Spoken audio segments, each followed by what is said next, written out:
What's go? What's go? What's happening, everybody? I appreciate you guys checking in. All right. Week 1 of preseason in the books. We had Viking country. Unfortunately, we fell a little bit short. Last second field goal by the Vikings. We end up losing 23-24. But obviously, there's a ton to talk about. A lot to talk about. I got two of the great ones that come up on here and talk Raiders. I got my boy Chris with Protect the Shield podcast. What's going on, brother? How you doing, man? What's up, man? I'm glad to be here, man. With two of my guys that I fully respect. Can't wait to get into it. Yeah, man. I appreciate you coming through. And then SevereRaider. What's going on, man? How you doing? What's going on? 805. Look, Al, you must want some enemies, bro. Because you of all the people you could have chose, You got the wrong two. Oh no, I'm with it. I'm with it. I'm ready to talk. See now. You chose the bad guys. See now I'm in my comfort zone because look, again, you guys know I'm kind of new to this. I started with basically week 3 of last year, right? So just kind of feeling my way through all this. This is my first live, at least trying to run it myself a little bit. So bear with me, everybody out there. But the one thing I love doing is I love watching the game, breaking down film, and because I played and coached for a long time, I love breaking down film.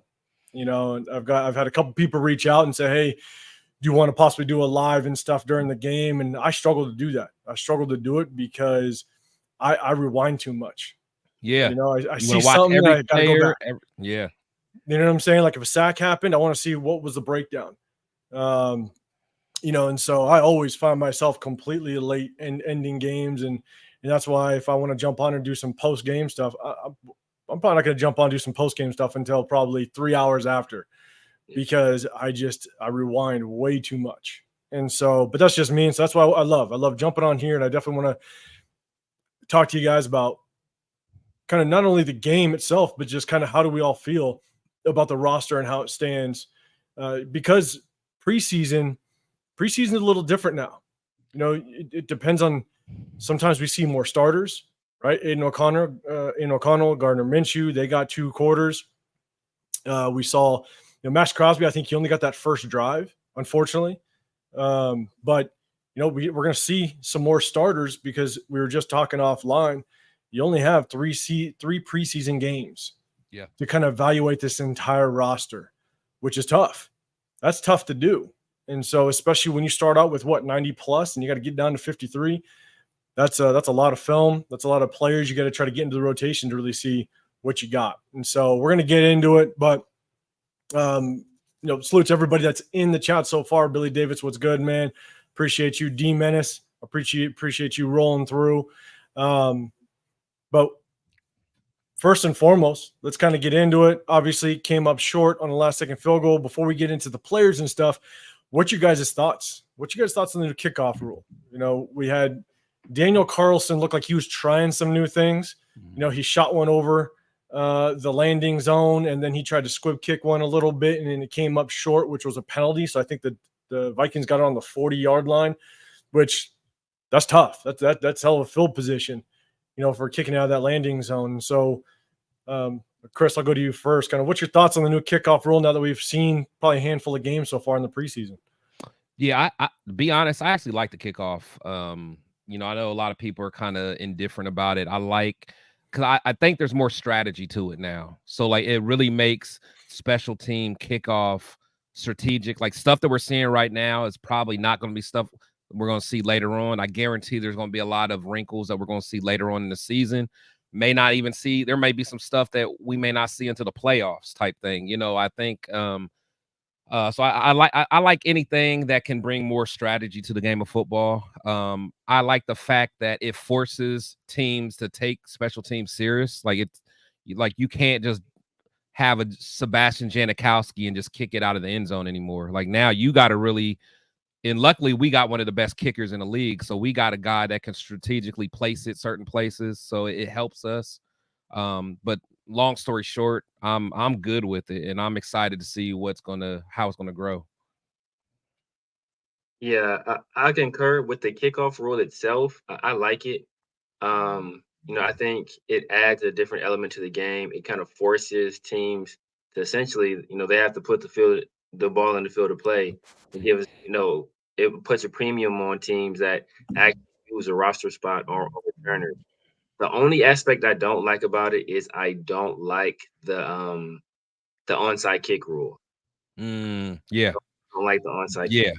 So if they did this whole landing zone thing and making it punitive if you kick it through the end zone or if you kick it short, like I like all that. I'm good with all that. But just the aspect of, you have to announce you're doing the onside kick, you can't do it until the fourth quarter, and you have to be losing. Like, what if I'm losing by like 3 tuds in the third? Like, I can't, try an onside kick then to surprise them and try to, so I don't like that aspect of it. But from what we've seen so far, it's different. It's weird. I'm not used to seeing it, but like I said, it puts the ball in play a lot more. We're going to see a lot more return touchdowns just by virtue of there being a lot more actual returns. I think it was cool because I think it was McAllister, one of the backup running backs. Yeah. That kind of took one off the near sideline. So he got loose a little bit, and I'm still waiting to see someone kind of break, right? They're special teams coaches are going to keep things very basic in the preseason. They're going to try out a couple things here and there, but it's going to be very basic. Chris, to your point, I do think we are going to see probably some crazy things as time goes on. They're going to get real creative. I don't know. I'll be honest, I don't know what the rules are behind where you place guys on the kick return. Yeah. And so, and how guys can release. I understand that as soon as the returner touches the football, then the kick return team can take off. But based on the kickoff team can take off, but the kick return team, how can they move? Is there restrictions on how they can move and how they could cross and stuff like that? Because I think it can get very, very interesting. And I'm excited to see just kind of how it plays out. But one thing that I thought about, and this is just kind of the coach of me just thinking outside the box, right? What's your guys' opinion on, obviously you got Daniel Carlson, one of the best field goal kickers in the league, and you no longer need a guy that can just boot it to the back of the end zone. Right. If we start to see some returns, if you start to see guys actually getting through some creases and breaking it, thoughts on actually finding an additional defensive player to kind of kick off that football, knowing that you just got to place it into that. I mean, when looking at the sky view, right, he's got to kick it 40 yards. Yeah. If you start to see some returns, if returners are actually getting some yards, possibly putting another defender to kick off that football, and now you got that 11th defender just to be sure. Again, that's if we really start to see some kickoff returns, and because that's the biggest thing, right? Kickers aren't supposed to tackle; they're not supposed to make a stop. So I'd be curious because, man, it looked like Daniel Carlson was starting to try to he was trying to do some different things. Yeah. You know what? I'm glad you asked that. Me personally, as someone that I played rugby for 2 years in high school, I wouldn't be surprised if we start, well, not us, but even the league. I think some people's already kind of doing it. I wouldn't be surprised if we start finding teams looking at rugby players to kick that ball. Honestly, I know it sounds crazy right now, but in rugby, kicking is a big part of it. Being able to place the ball in different places, that's part of the offensive attack. I wouldn't be surprised if like you said, if it happens where guys are just getting through that line and then you just have that last guy of defense, which is a kicker. You may want to go look at someone that's more defensive savvy, maybe someone that played rugby that's used to making open field tackles.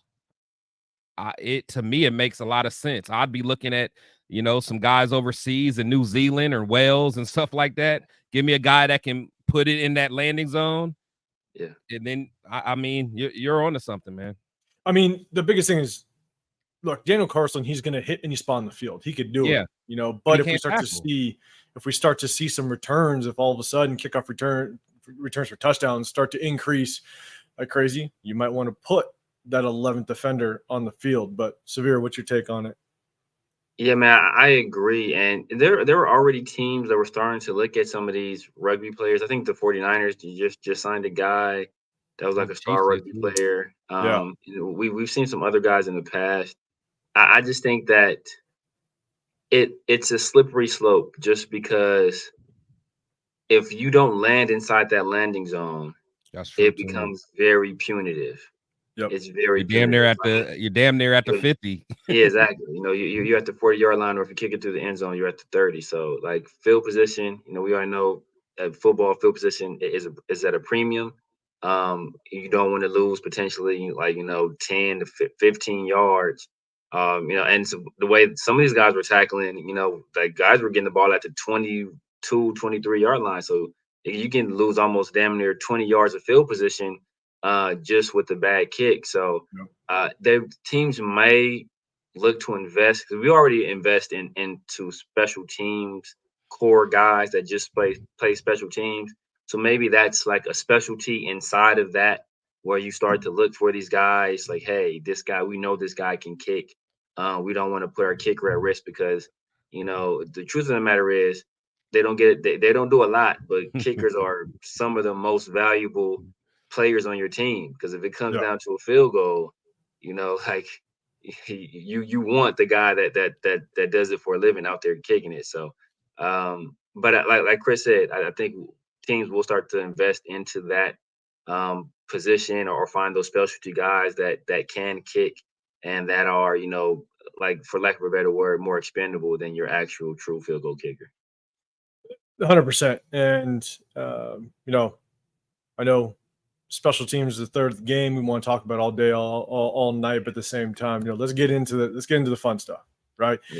You got Raider Kojo. He's starting it off pretty clean. So what do you guys think about the QBs? I have Aiden ahead of Minshew so far. All right. So let's bring this out. The only thing I'll start with is I think it was as much as Antonio Pierce said that each quarterback was going to get a quarter, and it looked like that's what happened. Unfortunately, it looked like Aiden O'Connell really only got one full drive versus Minshew's. I think he got 3 drives in that second quarter. And so it was a little tough because not sure if Aiden O'Connell got the same amount of playing time. But Chris, I'll hand it off to you first. What's your thoughts? Who won the battle today?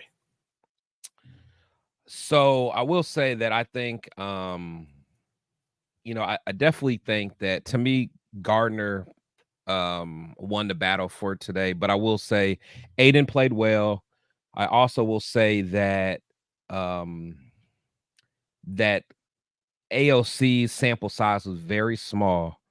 However, the things that I knew Gardner would do better, he definitely did better. Like he was able to escape sacks and escaped pressure in the backfield and third downs, whereas AOC took a sack.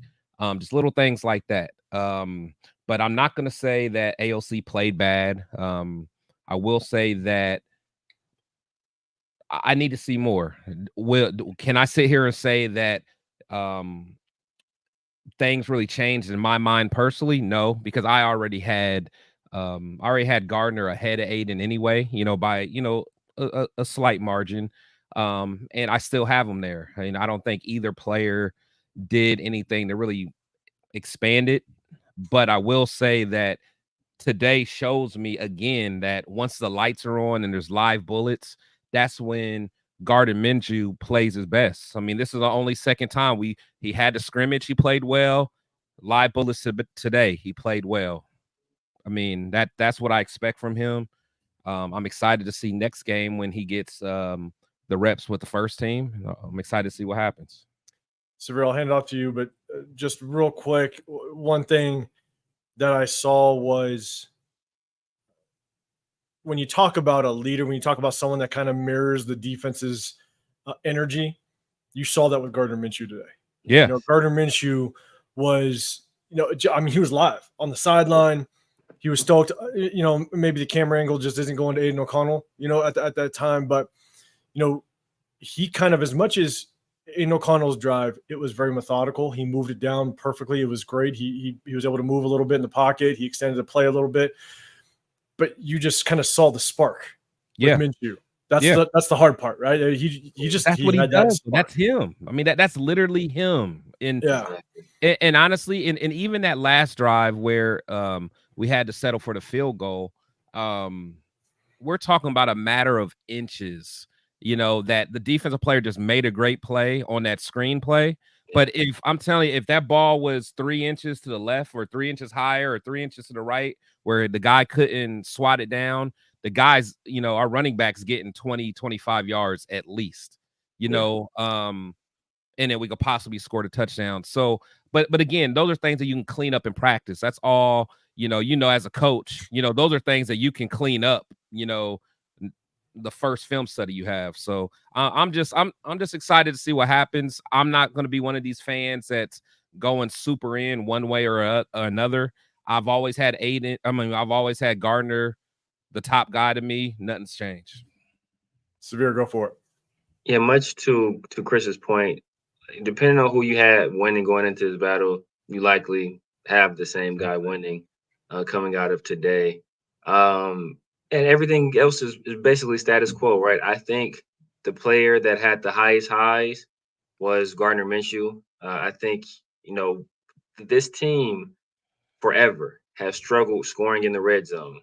And he was able to get into the red zone and put touchdowns on the board, not settle for field goals. And unfortunately, in Aiden's opportunity in the red zone, he did the opposite. It wasn't completely his fault. You know, he took that bad sack from Andres Pete, but you know, that Andres Pete just like that's a whole nother. We're gonna get there. We're gonna get into that. Trust me. But yeah, man, as you said, man, like, you know, as you alluded to, that Gardner carries himself like the leader of a unit, right? He carries himself like a leader of a team. He has that charisma. He has that je ne sais quoi. And you said, hey, you know what? You saw him on the sideline. You said maybe the camera just didn't go to Aiden. But what you realize is that the camera goes to where the energy is at. Let's right? go. That's what I'm talking about, Severe. If Aiden was doing that, if Aiden was doing it, it would have. I like, this is the biggest story out of Raiders football right now, right? Who's going to win the quarterback battle? So if Aiden was over there hyping the guys up or doing all this stuff, like the camera's going to find them. They're going to go there, but he's not that kind of guy. As I said before, I think both these guys have the talent of, you know, upper echelon backup quarterbacks, you know, maybe spot starter type guys. But Minshew has the intangibles of a starting quarterback. In Minshew's mind, he's 6'5", 230, runs a 4.6. You know, like he has a rocket arm over that mountain. And that stuff will carry you. Like, you know, sometimes when you have that type of belief and you know, like that you'll play above your ability. Now sometimes that gets you in trouble too, and we've seen it get, and you know, Gardner Minshew in trouble in the past, but a lot of times when you carry yourself with that kind of confidence and swagger, it's infectious, and other guys start to feel, hey, they get to feeling themselves too, and then everybody's playing with that swagger and that confidence, and everybody's playing well. We see it on the defensive side of the ball with Max Crosby. Right now, in terms of talent, you know, I don't want to compare Gardner Minshew to Max Crosby, but Max Crosby's energy, his swagger, all that stuff is infectious. And you see how the defense is playing. And we went from the beginning of last year, our biggest question mark was, what was our defense going to be, to now, just a year later, expecting to have a top 10 defense and possibly a top 5 defense. So this is what's going to be tough, right? Because again, we talked about Aiden O'Connell. He had a small sample size. I think he had basically like maybe 1.5 drives, if that. And so it's going to be a competition. I think it's going to be a competition probably all the way to going into week 1, going into Los Angeles, because look, Gardner Minshew gave a spark. The hard part about preseason is we can see that there were still some starters on our side, but I don't know exactly which starters were on the Viking side at that time. I wasn't 100% sure. So it's hard. It's hard to truly understand how well is Gardner Minshew doing. But Gardner Minshew also kind of showed us flashes of what he does as well when he got Harrison Bryant laid out. That was a tough one. Those are the ones you just kind of throw away a little bit. You know, he does try to extend plays.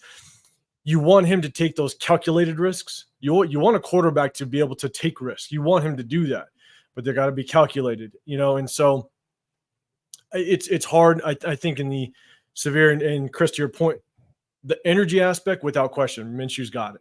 Minshew's going to be the spark on the offense that we're going to need. Aiden O'Connell played perfectly fine. I didn't see really much issues with his game. He actually had really good pocket presence. On that 3rd and goal on the goal line, I wish he would have stepped up in the pocket when Andres Peak missed his block on the outside. I would have wished he would have stepped up in the pocket. Instead, he bailed a little bit. But again, Minshew, they're both learning a new offense, right? So they'll work those kinks out a little bit. But it's going to be a battle. I do think Gardner might have the edge a little bit just because of what he did. I think you got to give it to him. But there's still going to be a lot of game to be played for the next 2 preseason games. So it's probably one. I mean, kind of what Severe said. I doubt they play that much in the 3rd game. I mean, I think that because if I remember correctly, last year, I know McDaniels. I mean, his philosophy on the way they played in preseason was a little bit different because I don't think we had no starters playing the 3rd game, right? I don't believe so. I don't believe so. I don't think so. Our starting quarterback didn't play at all throughout the entire preseason, right? Did Jimmy G take any snaps? Yeah, Jimmy. I think Jimmy I think the 2nd game Jimmy got like a series. Okay. I think if he was medically cleared by that time, I don't know. I can't remember. I honestly can't remember. Yeah, Jimmy G still ain't medically cleared. Right. So let's do this. No, we got that quarterback talk out the way. Hey, big shout out to everybody else in the chat. I'm gonna try to go through this. MEZBX, big shout out to you. Huey P, appreciate you coming through. Clifford the Black Raider, what's going on, man? Pharaoh, hey Pharaoh, I appreciate you rolling through. If you guys never been there, it's a Pharaoh's channel. Go hit him up. Go subscribe to his channel, and then for all you guys that are new to all of us, subscribe to Chris's channel, Protect the Shield podcast.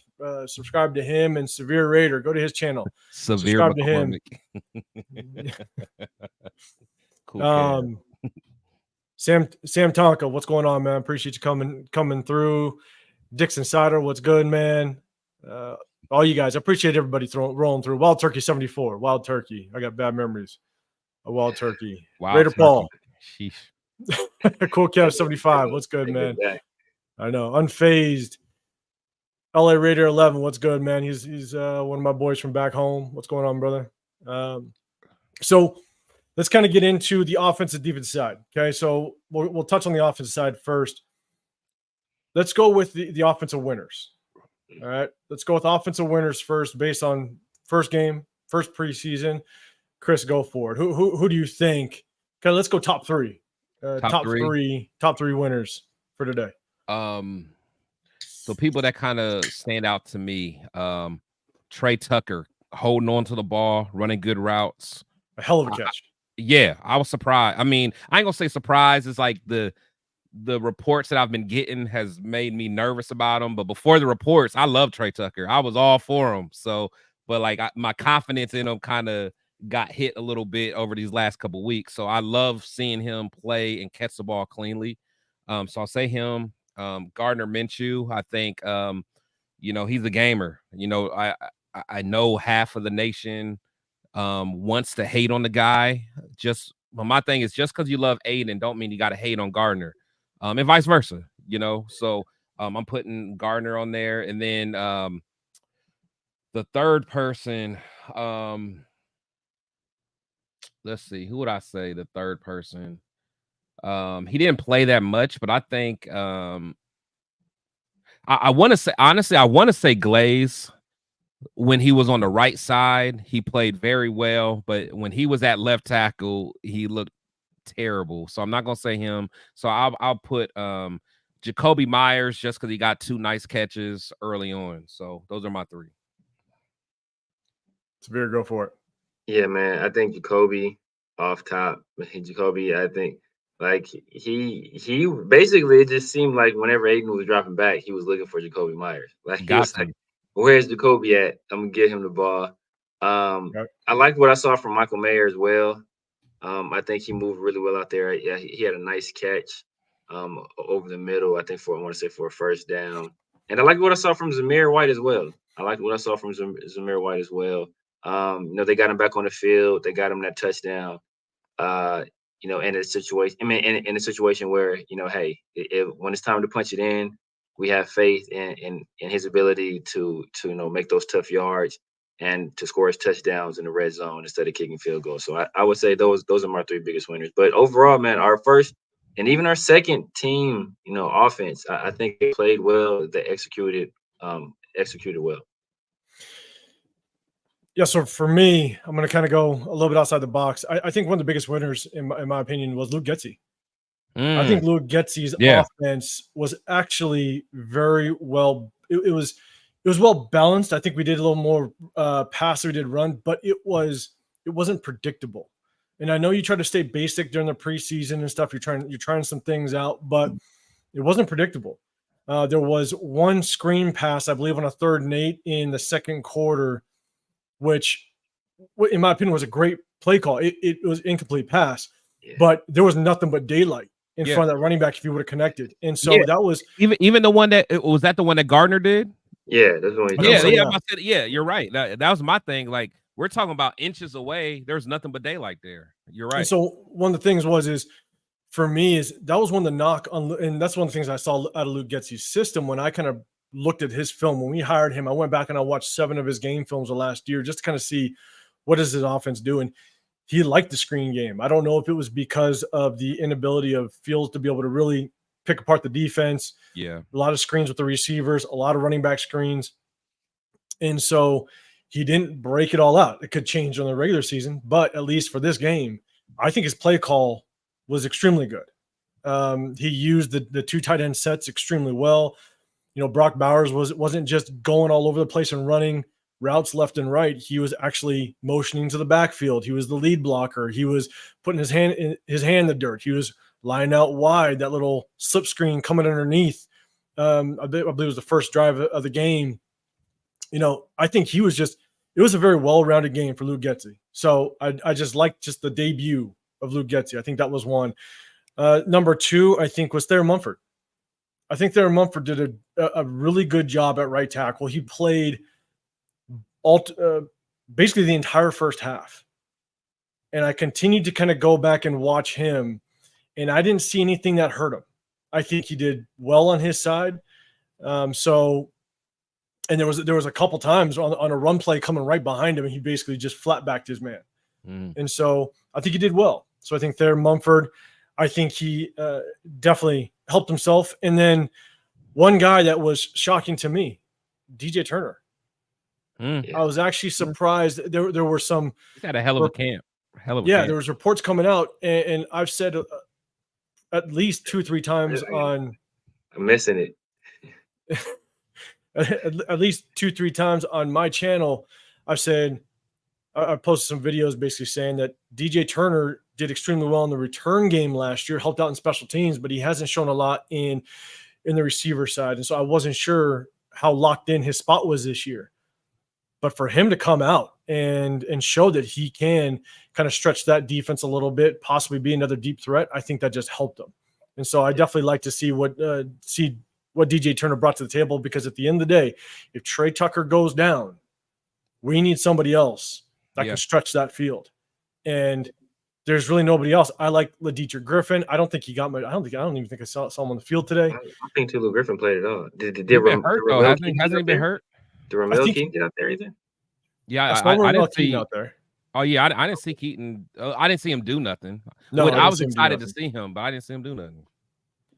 So DJ Turner, it was kind of a surprise to me, and I was happy to see it. He caught that clean. It was a great throw by Gardner Minshew across the field, deep over the right-hand side, hit him in stride. It was a great ball.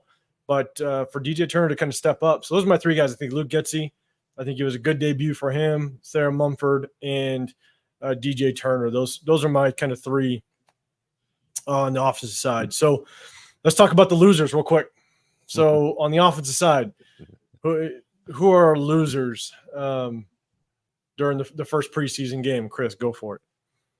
If Andreas Pete isn't working at the local Dairy Queen by tomorrow, I don't know what else. Like, if he's not the reincarnation of Brandon Parker, I don't know who is. Like, I couldn't believe it, man. Just watching him get beat by a rookie time and time again. I mean, just terrible footwork, slow feet. It was a rookie. A rookie. And it's like, every play you would just watch him get off the ground, and he didn't even get off the ground gracefully. It was just a bad look, man. Pete looked bad. He looked bad. I think that Nesta, Jade Severa. Let's go to the defense. Let's just stick to offense right my now. bad. Just off. We're talking about just offense. Just offense, yeah. Oh, I'm sorry, my bad. Okay. Let's see who else looked bad on offense. Oh, obvious choice. Severa's boy, Anthony Brown. Anthony Brown, poor fella. He looked bad. I'm trying to think who else. Like, those two really stood out. I don't know if I have a third that like really stood out as being like bad. I might need y'all's help on this, but I got those two for sure. Yeah, Severe, go for it. Yeah, Anthony Brown is obvious, and Anthony Cool Kev Brown, Cool out there, out there looking disastrous, like Cool Kev looking in these comment sections. But he's just keep them coming. Keep them coming. Andres Pete is obvious choice, and then who's that third? The legendary Britton Brown out there. Oh God, yeah, he was legendary. Running backs growing trees, Britton Brown. Man, that was terrible, man. So yeah, I just think that, yeah, as I said, man, I said I was on the live. Well, wasn't on live, but I was in the chat on Chris's live, man. Anthony Brown said, black quarterbacks back 40 years. Yeah. That was bad. That was nasty work, bro. That was nasty work. Terrible. Wait, hold on. Wait. Los Angeles Raider. Hondo said Nesta was relentless tonight and stood out. See, that's what I'm saying. Like, okay, look, I don't want to go on a tangent. 805, but can I say something? Go for it. I'm sorry, man, because I've been drinking all morning or all day, as you guys know. Like, running errands at the same time. I liked it. Exactly. I don't know how to say it because I respect Hondo. I had him on my show, man. But man, it's like, as Raider fans, we really have to do our due diligence on the interpretation of people and how they watch the game. Now, if you guys listen to someone who says Nesta Severa had a good game and was relentless tonight, like I really don't know how you watch film, because I will sit and watch film with any defensive person. Well, it could be Monty Kiffin or Dick LeBeau, it could be Marvin Lewis, it could be any of the greats. None of them would say Nesta Severa played worth a damn today, because I watched him closely because I'm a fan of him. I wanted him to do well. He did terrible. So again, as Raider fans, we have to be careful who we get our news from. Again, I'm not taking no shots at nobody, but watch it for yourself. Just like everything in life, whether it's politics, religion, whatever, look into stuff yourself. Don't always go by anyone else. If I say something, double check my work, what I say. So therefore, I know you guys praise certain people, but look at it yourself. Go back and look at the all 22 of Nesta Severa. If you guys feel that he was relentless tonight, then I don't know what to tell you. I can't help you. So he popped out, right? He had those two good plays. I think he had a near sack, I believe. He did have a tackle for a loss. So he popped out on two plays. I don't know how much he played, but at least I did see him for a handful of that third quarter, at least. And that's the hard part, right? Chris, to your point, if you know how to watch film, you can pop out once or twice. Yeah. But then you can get manhandled nine times after that. And that's the hard part. Look, there was at least 4 plays I thought he was slow dancing with the offensive lineman. Like he was all the way up, like all the way up, like no kind of leverage, just up like this. Yeah. And they were just like this, like it there was no kind of push, there was no aggression. And again, if I'm wrong, you guys can clip anything that you see and send it to me and let me know I'm wrong. But I'm willing to sit with any defensive minded person that watches film, and I can point out how bad Nesta played today. And this is coming from a guy that really likes Nesta. Like, I wanted him to make the team over Byron Young. So I'm being as objective as possible. I did not like what I saw from Nesta today. So we'll jump back to Nesta. All right. We'll jump back to him in a second. But Severe offensively, who I think did you say who your losers were? Okay. Yeah. I'll jump in and then we'll talk about defense. Yeah, honestly, my losers, one was Christian Wilkerson. Yeah, I think he got a couple opportunities. Wilkerson. Yeah. Okay, I was about to say. Okay, Yeah. Wilkerson. I was about to get Chris. Yeah, I'm like, what? I'm whoa. like, Christian Wilkins went nuts, bro. It is a little bit. Okay, my bad, man. My bad. I'm gonna shut up over here. No, I mean Christian Wilkerson. He got one opportunity. He got the little hitch route. It was actually again to Lugetti's. It was a little RPO. I mean, Aiden O'Connell saw that defensive back was sitting about 7, 8 yards off. He gave him basically a gift. I used to call that back in the day when I was coaching. Anytime you saw a corner 7+ off, we basically had a holiday call. It was Christmas, Easter, whatever it is. It was basically a gift, and we would just hit that hitch route real quick. And so that's what Christian Wilkerson got, and he just ran his ass right into the DB. I was like, you got to be kidding me. You know, and these are between him and Ramel Keaton. I want to see what these guys can do. Yeah. And as a receiver, one of the best ways that you can really flash and show your worth is just kind of taking advantage every time the ball touches your hands. And so Christian Wilkins, I wish he would have got maybe a couple more opportunities, but the opportunities that he did get didn't do too much. But I'll tell you right now, I think our entire left offensive side of the line, I mean, if JPJ and Colton Miller do not come back fully healthy, Andres Pete, you guys broke him down. I'm not going to touch that guy because that was awful. But that's what Andres Pete said about defensive players. He's not going to test him. I mean, he looked old. That was the hard part. Oh, I mean, man. it was just bad. But Cody Whitehair looked awful. Him trying to get to the second level, reach linebackers was non-existent. Basically, linebackers just undercut him real quick. I gotta go back and watch him. I gotta go back to him. He didn't pop out to me as being like bad, but I gotta watch him. Go back and he was bad. Go back and watch it. He had me behind on the film because I kept rewinding, looking at him. I was like, "You've got to be kidding me!"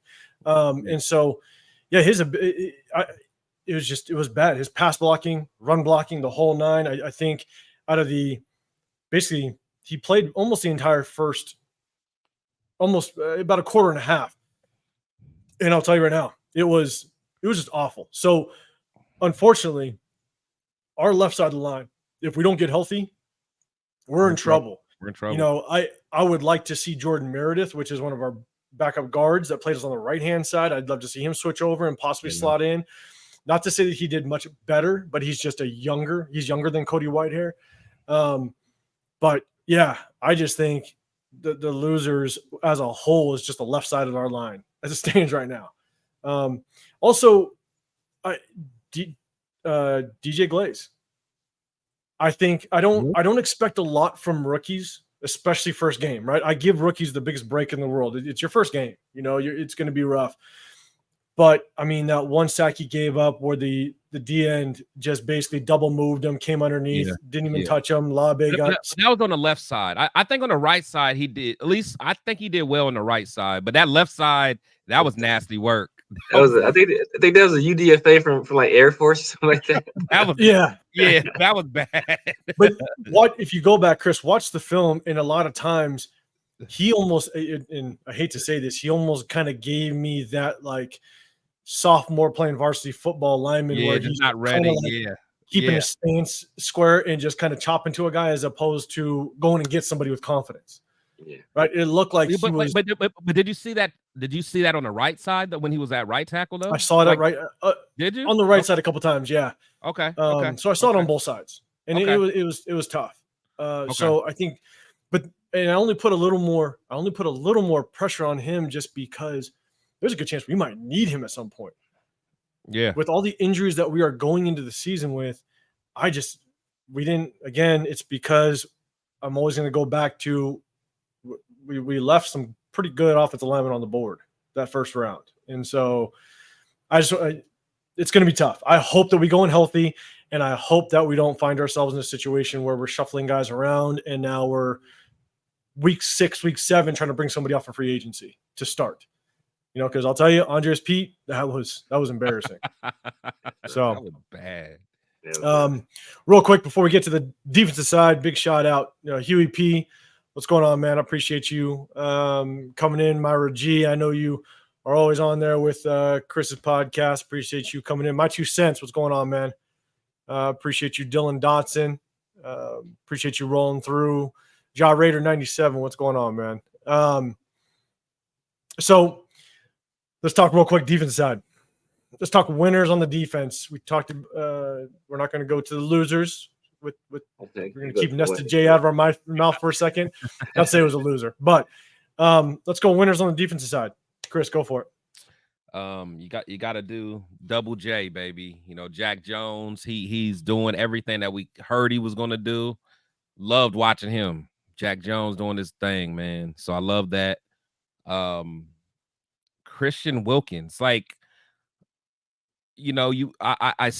seen a lot of highlights of him. I've watched him ever since the Clemson days. I've always adored how he played, but to see him in silver and black and just it almost reminded me of Warren Sapp, when he was in his prime, just a quick get off, great hands, just in the backfield like this. I'm not used to seeing a tackle. I can't even think of what tackle we've had in the silver and black that literally just got off the line like that and it was just in the backfield. I can't even think who. It's been a long time. Yeah, it's been a long time, and it's just it was again another small sample size, but it's Russell. Russell. Yeah, maybe something like that. But it was he popped out right away for me. He popped out more than Max did today. He was, just disruptive. So yeah. I'm sorry for being long-winded there. So I'm gonna say him, and then my boy Jacorian. Say, man, that can go with your adopted son. I got my boy JB, baby. No touchdown, JB. I was waiting for it. I was just waiting. Leaving your godson hanging up there. No man. TD, JB. Let's go. He needed, honestly, I think from a confidence standpoint, he needed that, honestly. Yeah. I'm with you. Severe, go for it, man. Yeah, man. I will say I'm trying to go a little bit of a different direction. Diablo, man. Diablo. I was impressed with Diablo out there. I saw a few times where he was able to. A matter of fact, I want to say on the Jack Jones interception, he was one of the guys that was giving chase to JJ McCarthy. We know JJ McCarthy is very athletic at the quarterback position. I think that's some of what Diablo offers you. He offers you supreme athleticism. At that linebacker position. Also think he did well enough in coverage today. His main issue has been health. So, that's kind of what he'll be judged by, but I think he looked good out there today. Jacorian Bennett, man, I gotta give him credit. Especially since, the guy who I wanted more than anybody else in this draft was Quinion Mitchell. So if who drafted him? Eagles. Eagles. Eagles yeah. did? Eagles. Okay. Yeah. Eagles I keep my eye on him. I gotta keep my eye on him. Eagles got a defensive backfield over there. That's what they got. Yeah, they got they picked him up. They got him starting nickel right now. I want to say he's starting nickel already. So, but if Jacorian Bennett turns out, then we don't need another corner. So I think that is that's a very important position for us right there. And Cool Kev said it earlier, man. Amari Burney, very, very, and he's another guy out there who, for that position, he has top tier athleticism, and those are the kind of guys you need out there, good one. especially in this passing league. You need guys that can move, man. So I think, in the past we've been worried about our linebacker core, but I think we have a few guys out there. Spillane even played well too. So, but yeah, I think our linebacker core is looking good. All right, so you guys basically took mine, right? Yeah, you got your boy Jacorian Bennett. I think that pick on that 4th and goal. He played it perfectly. Yeah, there's a lot of times you see interceptions like Jack Jones's interception was smooth. Yeah, that's exactly how you want to play it, right? Perfect. Jacoby Bennett's interception, smooth. You know, one of the guys I think, and it's just I want to just see him continue this Trayvon Moore. Yeah. I mean, his ability to be around the field, not only to be back there defending passes, but at the same time, he's coming up against the run.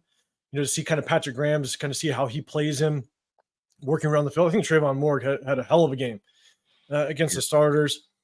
Divine Diablo. I agree with you 100%. Divine Diablo, when I'm watching the game film, he had a hell of a game. I think he made the first 2 tackles on the run plays. Yeah, I mean, he was coming downhill. He produced. It's plain and simple. Let's stay healthy, but he produced, right? Yeah. And then again, I got Amari Burney. I think Amari Burney definitely showed that he can potentially kind of take that next step. I think this is his 3rd year, going into his 3rd year. Bernie's second year. Second year. Yeah. Second year, I think he's just showing that he can take that next step, which is awesome, because at the end of the day, we need depth at the linebacker position. We need to figure out who's going to be solidified that number 2 linebacker next to Spillane. Divine Diablo looks like he's heading that direction. He's obviously slotted in that spot, but you obviously got to keep it. But that's my biggest thing is we need depth. You know, you got Eichenberg, our 5th rounder, but we got to know who's going to battle. Who's going to battle. So those are you guys took my 3. Appreciate it, but I did throw in Trayvon Morgan there a little bit. So Chris, who are your losers on defense? Go for it. Losers, Nesta, bro. Man, you know, even with you, I wouldn't mind watching the film with you. Maybe once all 22 come out. I thought Nesta played terrible, like terrible. I don't even think. Again, he may have had a flash here or there, but like the time, like I just remember like at least 3 plays specifically. It looked like he was just slow dancing with his offensive lineman, and it was sickening to me, man. So yeah, so him. Number 40, I think Jaden Grant. No, I think that's 40, right? No, that's 40. 40 is Jaden Grant. Yeah. No, 40. No, it's 40. That's Sanford. At Sanford. No, that's Jaden Grant. It is. Hold on. Oh yeah, Jaden Grant. Sorry, you're right. My bad. Yeah, Jaden Grant. 42 at Sanford. Yeah, because when because on that long run, I thought it was my boy Woo Governor at first, and I was like, oh no, like not my boy Woo, man. So I was about to come up with a whole excuse because I love my boy Woo, so I didn't have to come up with excuses. But 40, Jaden Grant had the most terrible angle when he came up to make he didn't make the tackle. He just had a terrible angle, and the running back just ran around him. And I'm just like, dude, what are you doing? You're the last line of defense. So that play stuck out to me. And then I think Christopher Smith I don't think he played a good game, man. You know, I think that one long pass, that was tough. He should have been over top. That was terrible help coverage there. I don't know if they were a zone or if they were just in like a man cover 2 over top, or man, you know, whatever. It looked like a cover 2. Yeah, and it was just like he wasn't there. So it just looked bad. It just looked bad. So I don't know. Wait, was that 3? Did I say 3? So Nesta, Chris Smith, and I think I said one more, didn't I? The Jaden Grant. Yeah, Jaden Grant. Yep. Yeah. So that's my 3. The top loser. I mean, the number 1 loser. It's got to be Tommy Eichenberg. Stop, man. Stop. But actually, look, Tommy Eichenberg is a loser by proxy just because Amari Burney and Diablo look so good. He kind of lost today, but just keeping it. See, I still like that in there, right? Why wasn't he there? He had like a personal issue. Yeah, personal issue at home. Yeah, bro. Yeah, man, come on, give him some slack. Look, I keep hearing this dude is he's all about ball. He's a football player. Like, oh, you missed the game. Personal issues. Like, get your ass out of here, man. So it better be somebody. I don't want to push this, but hopefully, I don't want to say hopefully, but you know, it better be been like a death in the family or a super illness. Like that, man. So you missing games for personal issues, like, bro. You supposed to your NFL debut. You miss on a personal issue, like, dog. Everybody keeps saying you all about football. I'm a football guy. I'm Tommy Two Thumbs, Man, and hey, severe. If I knew how to do this, I would highlight you on this screen right now. I think I know how to do it. Hold I'm on, messing dude. it up. Yeah, hold on. You look, go. No, yeah.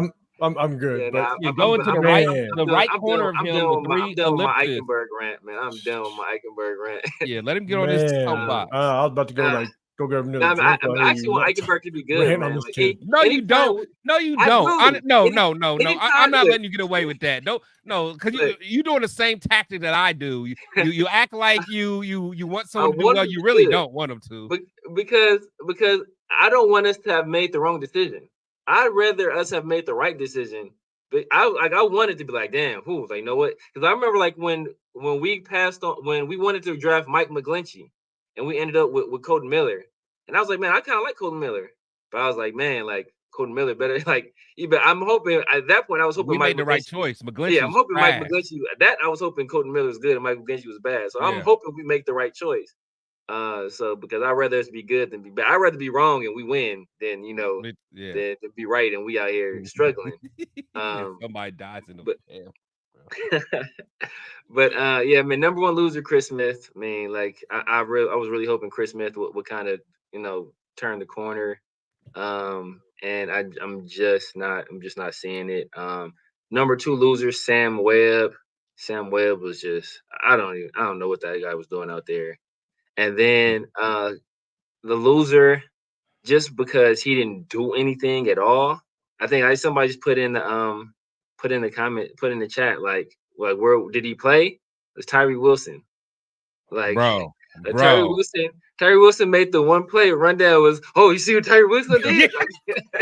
like shout out the rundown. Rundown was like, see.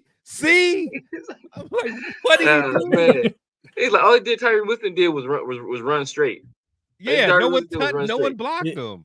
That doesn't make any sense. He said, the hard part about Tyree, and it's the knock that I have him when we drafted him, is he's so one-dimensional. The one thing, and that was one of my losers, was I don't think he's improved. That's the hard part, is when you watch him rush, even so, one, he didn't even start. Okay, that's number one. Didn't even start on the interior. Even in the first series of defense, we went to a 5-man front, and he didn't come in.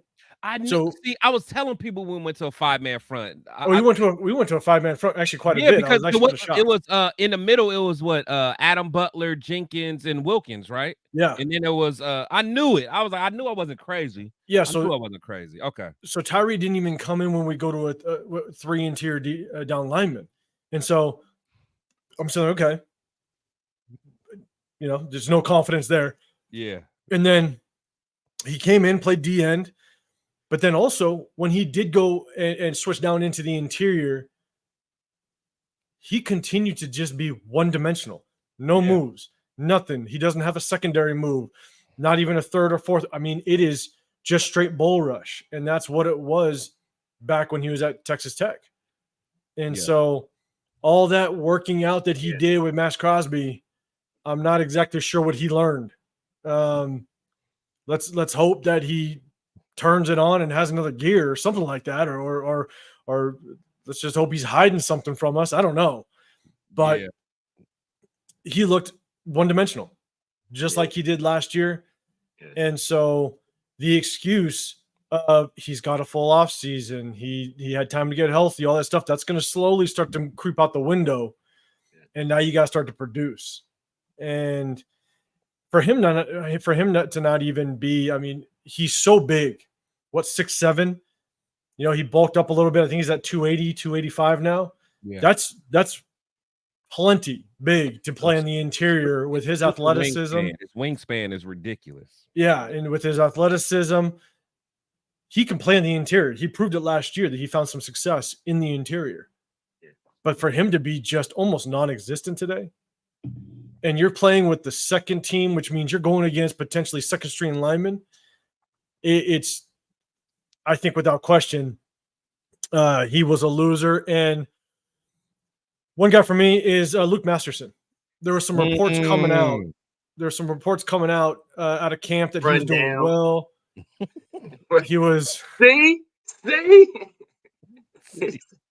Is Rundown in here? What's going on, Rundown? All right, I'm gonna get to you because we just talking crap to him because these are people that he likes, man. He's like, he like, yeah. So I'm sorry, yeah. It's like some insiders, man. Yeah, I'm insiders. But that's my thing.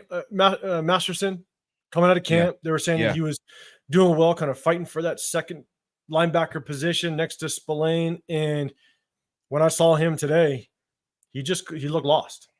Yeah. He kind of looked lost. He wasn't able to kind of play downhill into his running lanes.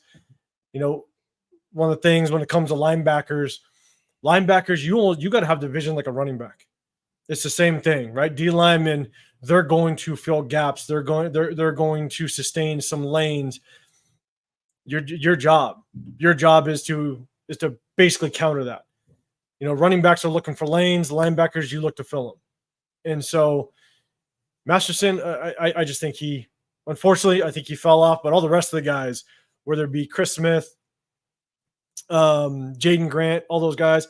And then, unfortunately, again, like I said a little bit earlier, I give rookies a lot of patience. You know, you're a rookie. You know, sometimes you don't pan out today, especially if you're a late round rookie.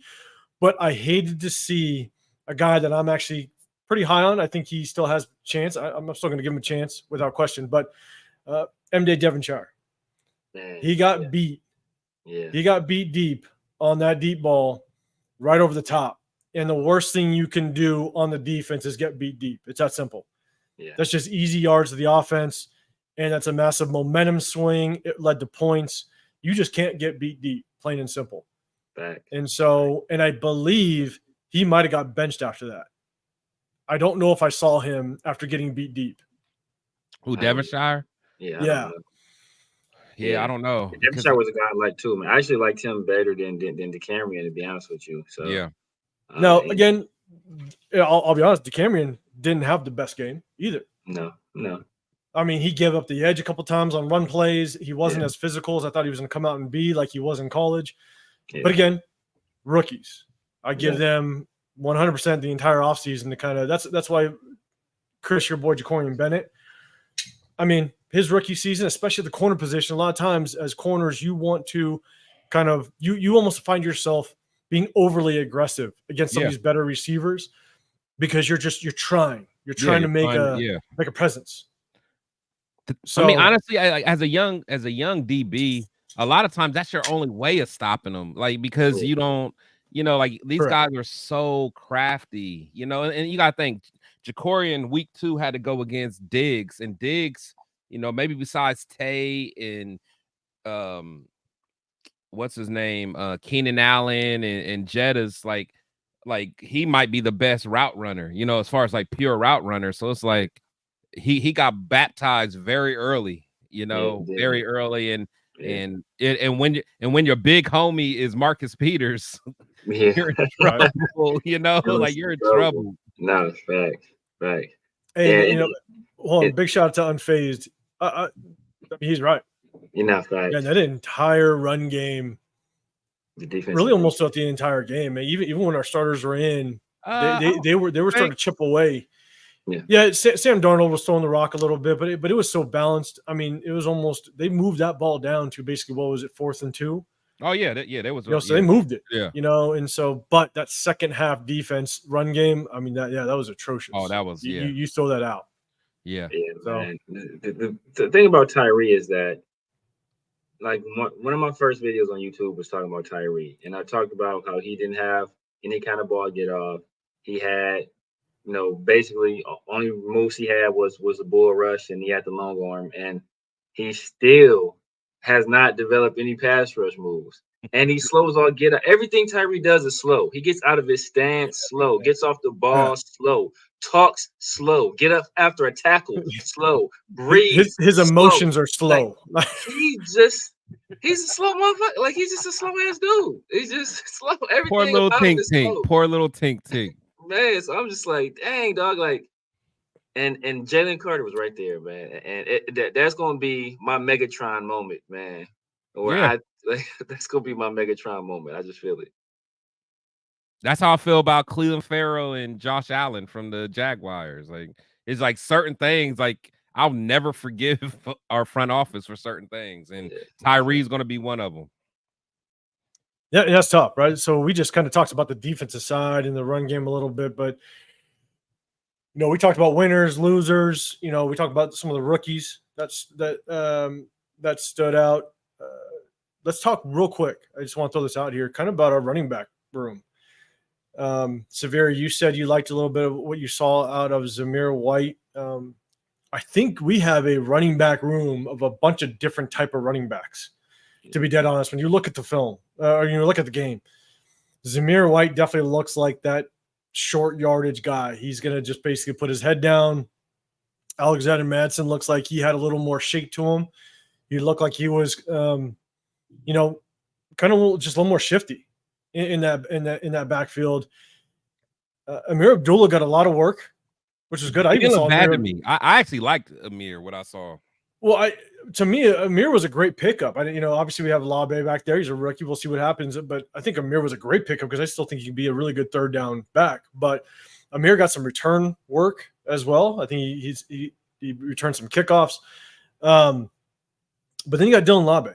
And unfortunately, I felt like Dylan Labe just kind of got the shitty end of the stick behind a really bad offensive line. Yeah.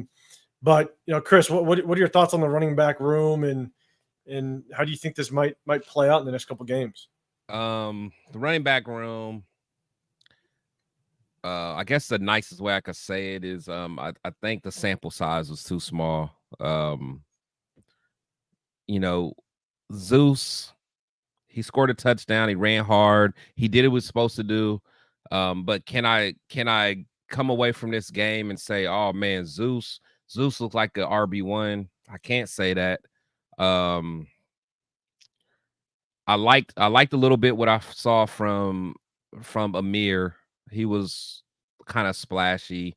I'm trying to think who else. Labe, to me, I think Labe just didn't have a chance. I felt like he never had a chance to even get anything going because every time he touched the ball, somebody was on him.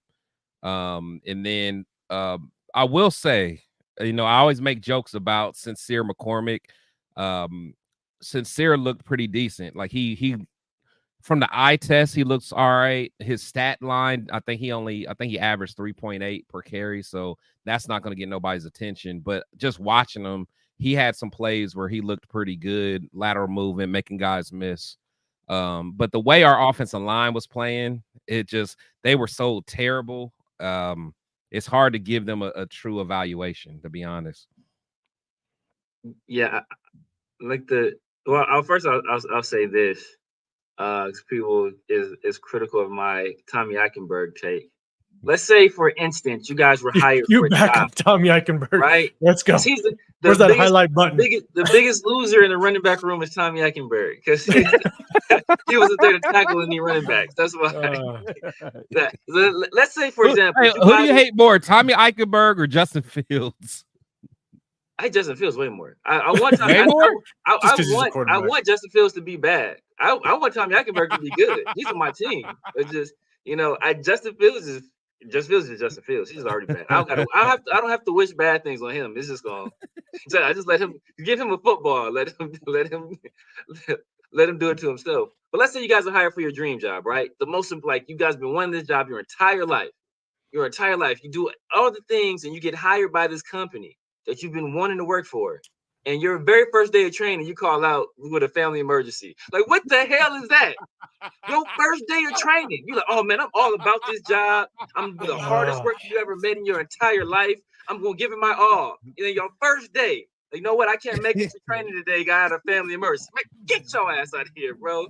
Okay, hold on. So do we know why he missed? That's what I'm saying. We don't know. There's something bad. We don't know. Severe. Something bad's gonna come out. I'm just letting you know. You're gonna feel crazy. You're gonna feel crazy. Man, Brett Favre played after his dad died. I don't want to hear nothing.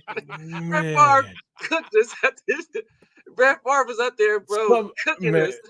Something's gonna happen, Severe. Like it's gonna come out. Bro. Nah, but I'm just messing. I'm just messing with it. The chat. The chat. I don't think you are. I don't think you are.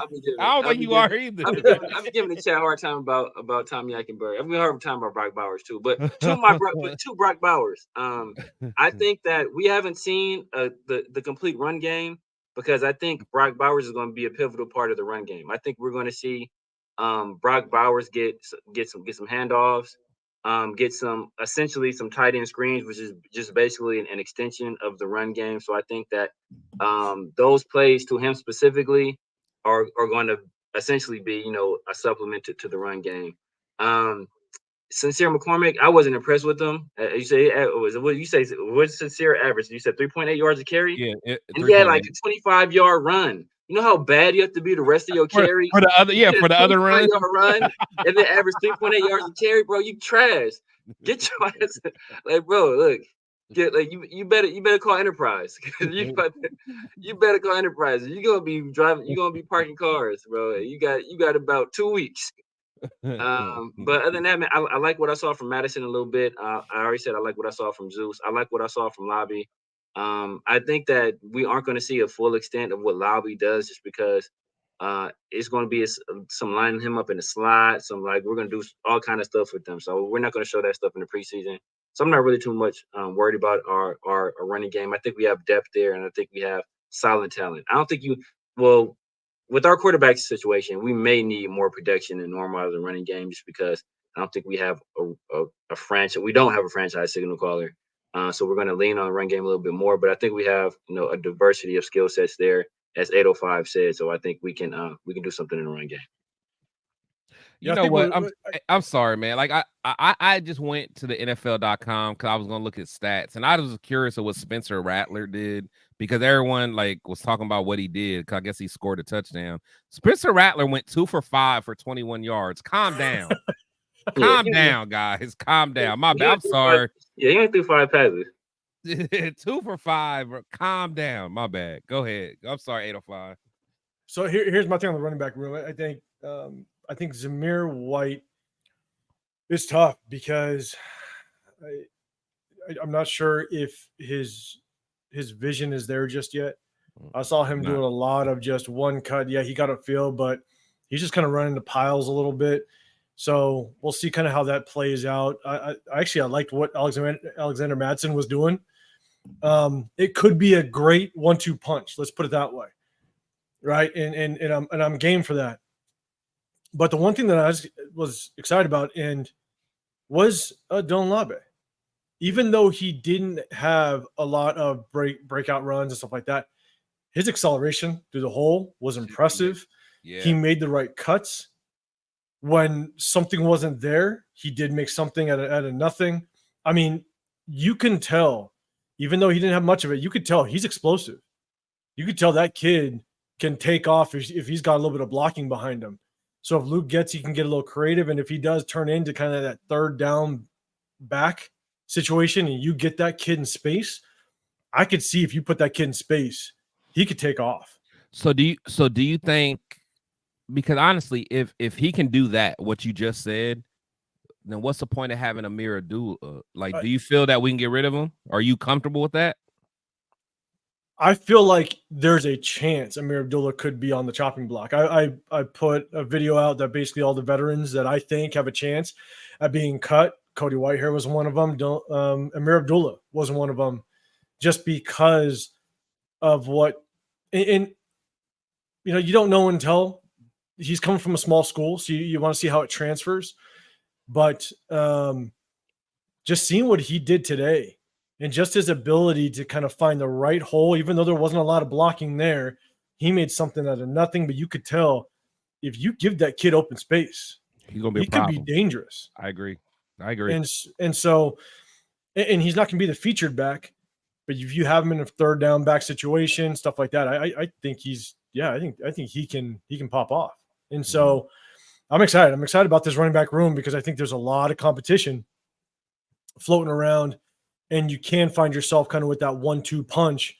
Zamir White could be that first down back, short yardage type of back. And then Alexander Madsen might come in and kind of be that change of pace. So I don't know. at the end of the day, Alexander Mattison, he thrived behind Dalvin Cook. So maybe in a lot of cases we've seen around the league, sometimes you're a solid number 2. You may not be that good number 1. Yeah, and he might be a solid number 2. So come on, Madison. Yeah. So, all right. So coming off this game, you know, what's your guys' if you could think like what's your guys' biggest concern watching this game, whether it be offense or defense? What's your guys' biggest concern coming off of this first game? Chris, you go for it. So for me, I would say my biggest concern is the left side of the line.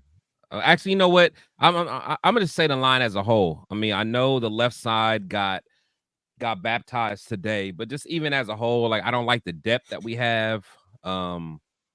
You know, I saw we tried to put Glaze at left tackle. That was terrible. You know, like honestly, I got to go back and watch Cody Whitehair because I know you said you didn't like what you saw from him. He didn't pop out to me, so I guess I didn't watch him. So I might need to watch his reps. But Pete should not be on the NFL roster if what he does today is what he does. So, you know, I'm just worried about that. I'm worried about the offensive line because I do think that we got the receivers. I love what Getsy did with Bowers. Saw him in the backfield, saw him as a fullback, saw him go out in the flats. He was out not in the slot, but he was the far receiver all the way out to the right. So I love that. So I guess I'll just keep it there. I'll stick with the offensive line because that they scared me. Defense, I'm not worried about because I think our defense played pretty well until the bums came in. So that's where I'm at. Severe, go for it. Yeah, I think depth in the offensive line is definitely a concern, especially, you know, we have Colton Miller. He's hurt right now. And Jackson Powers Johnson, he kind of has a little bit of a history of being injured. And, you know, we don't really want to see Cody Whitehair out there for any extended period of time, to be honest. So I think that is a concern. But the concern. So did he play that bad? Did Cody play that bad? You saw it too, Severe? I won't say he played that, but just going on his history.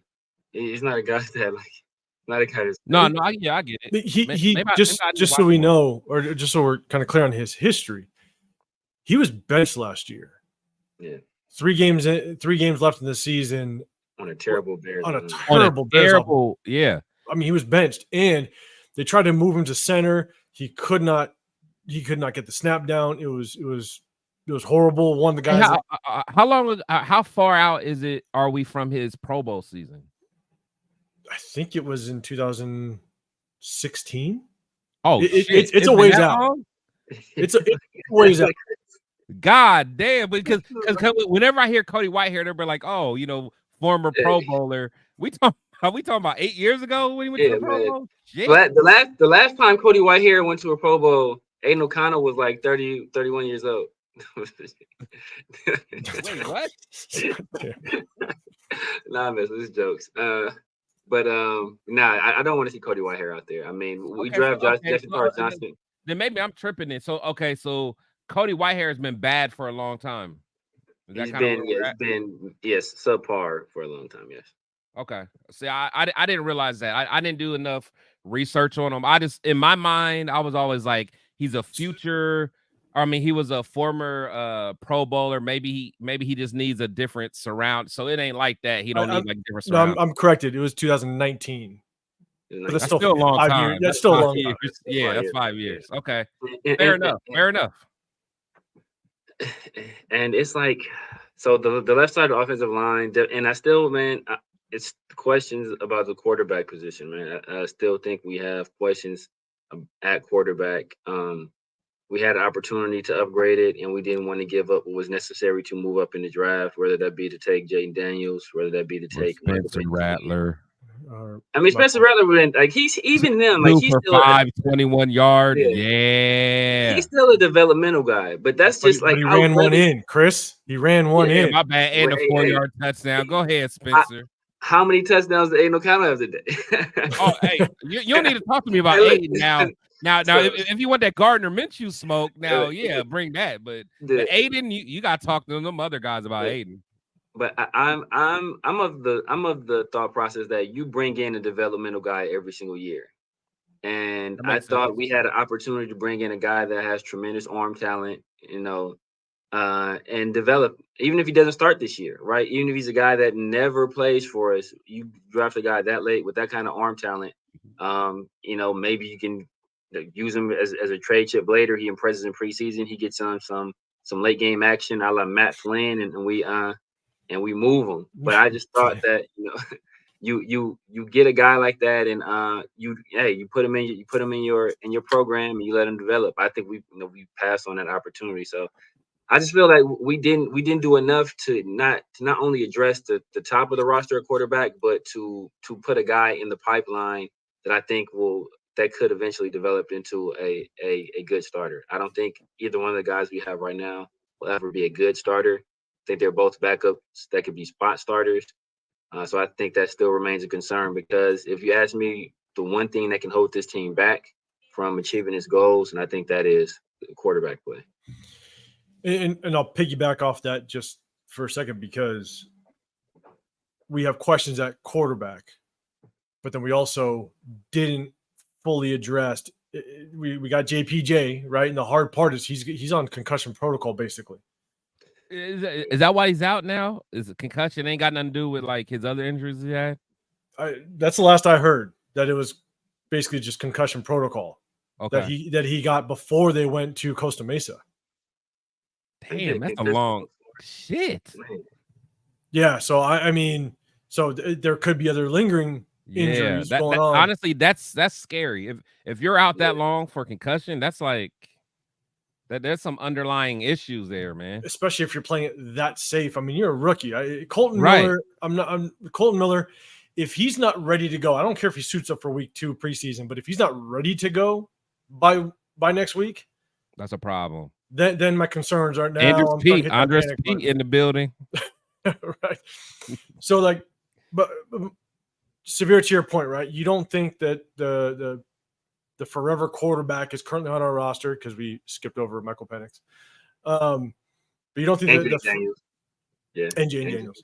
That's my QB1. Michael Penix was my QB2. But my thing is that, but we also didn't fully address the offensive line situation.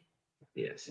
We're depending on Thayer Mumford, even though I think Thayer Mumford did a good job today. So that's a step in the right direction. But then you got Colton Miller coming off an injury, JPJ with his issues. If we don't, my 2 cents, just put it up there. When the contract occurs, I see that. I don't know, but I know that there was a report out saying that he was under concussion protocol, and so it could be the other lingering issue. Let me know if I'm wrong, chat. But that's the hard part, is we are now going into this season, into week 1, with potential offensive line questions. And we had a lot of offensive linemen just sitting there round 1 that we could have pulled off.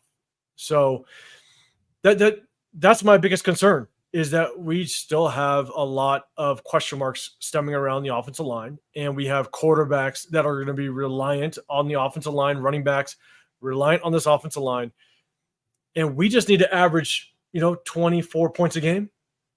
If we can average 24 points a game, this defense is going to do work on their side. Yeah. So that's my biggest concern coming off of this game. Everything else, time will tell. We'll still play, even the quarterback position. Time's going to tell. We still are going to have plenty of games. We have 2 more games to kind of figure out who's going to be the starter. And I'll be honest, as it looks right now, whoever we go with, we might have a chance at winning some ball games with the defense that we have. But if our offensive line can't sit and block for them, it's going to be trouble. So that's my biggest concern coming off of this game. Lastly, based on this, I guess two last questions. One, who do you truly think is on the chopping block at this point? I mean, we got to get down to 53. It's going to happen at one point.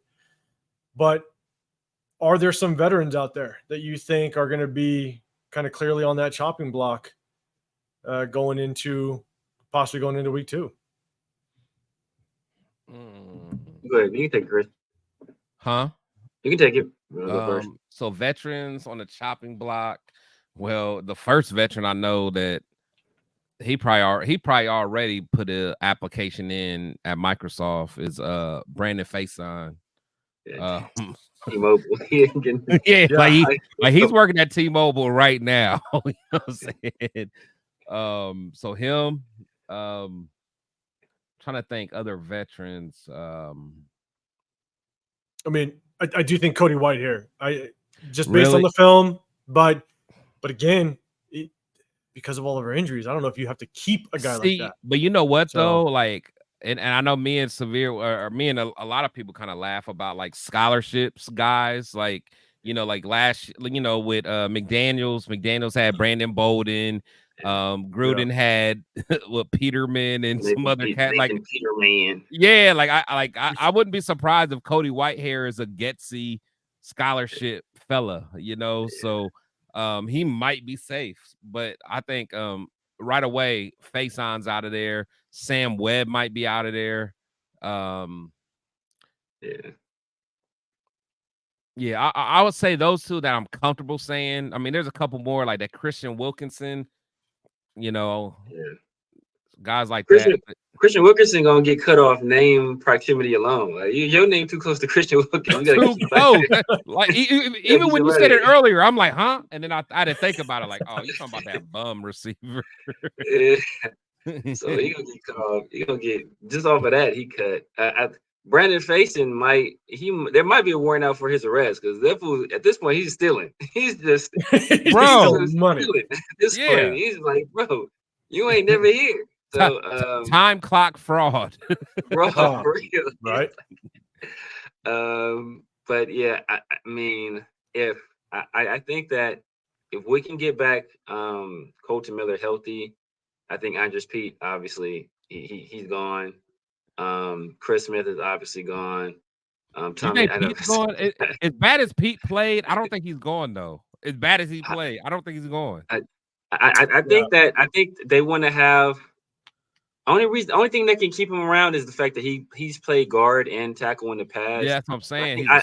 Ideally, they have Munford, who's kind of played guard and both tackle spots in the past. That's true. As well. That's true. And then I think they're trying to get that out of the Glaze as well. They're trying to get as much position versatility out of those guys as they can because I don't think they want to carry that many offensive linemen. To be honest with you, so I think they're trying to do that there. Sam Webb, obviously. You already said Chris Smith. I mean, it's a few guys. Luke Masterson, if Amari Burney keeps doing what he's doing, and if Tommy Eichenberg ever shows up to work, I think Luke Masterson, like there's a little known rule in the NFL bylaws that limits the amount of white linebackers you can have on your team. So we already got to the cap is too. We had our quota, bro. So one of y'all got to go. So Masterson, bro, I think you might be in some trouble, dog. Severe, dude. His pet bird died, man. Give him a break. I know, man. Dog, man. Severe is heartless, bro. You don't even know what happened, bro. Yeah, had him since he was a kid. Like what? Yeah, come on, man. Jeez. Family pet. But have a heart, bro. I hope everything in his family is okay. No, you don't. No, you can't go back. Don't backpedal. You definitely can't backpedal. I hope his family is good. I mean, that's like, man, I hope it's a legit reason, but I hope everybody in his family is good. I hope it's like, I hope it's like he had to go to court or something like that, where he couldn't miss a court date or something like that. I hope it's something like that. Because of all of Ohio State cheating. Exactly, right? Some way, somehow. Forget Ohio State. Yeah, no, I forgot. No, yeah. He's a fan of that team up north, as the people from Ohio State call him. Man, yeah. All I know is that's why I hate Harbaugh. Harbaugh got us in such a bad predicament right now. Yeah, I've been clowning. I've been clowning all them. Every Michigan fan I know that's playing 2K25, playing 2K or playing NCAA. I'm like, man, can y'all still signals on there too? Man. Oh man. No, so at the end of the day, after week 1, right, you always got to evaluate certain things. You got to evaluate your current talent on the roster. Big question is there possibly somebody in free agency we take a stab at this point? You know, obviously there's been a lot of talks on bringing in a corner. Jacorian Bennett, you know, he did well today, so I don't know if that's a massive topic, but you know, when it comes to, I honestly, I haven't looked at it, to be dead honest with you, but man, I'm almost feeling like we need to start looking at some offensive linemen that we might need to just bring in as a failsafe, just in case. Not to say there's anything quality out there. I don't know. You know, my boy LA Raiders has give Donald Penn a call. You know, it's just, that's the hard part. You know, after week 1, are we, at the end of the day, are we satisfied how this roster looks as it stands right now? Outside the O-line. The O-line, we already addressed that. But give Donald Penn a call. Or Khalif Barnes. Honestly, I hated Khalif Barnes, bro, so much. He was like that. He was like the gift that kept on giving. He never went away. Nah, man. What's my guy? What's my dude's name? Menelik Watson. Menelik Watson. Menelik Watson. Oh my goodness. We've had some trash at offensive tackle. Oh my goodness, man. I mean, that was supposed to be. That's what I'm saying, bro. I remember, and this is why I be going so hard on people, bro. This is why I keep it so real.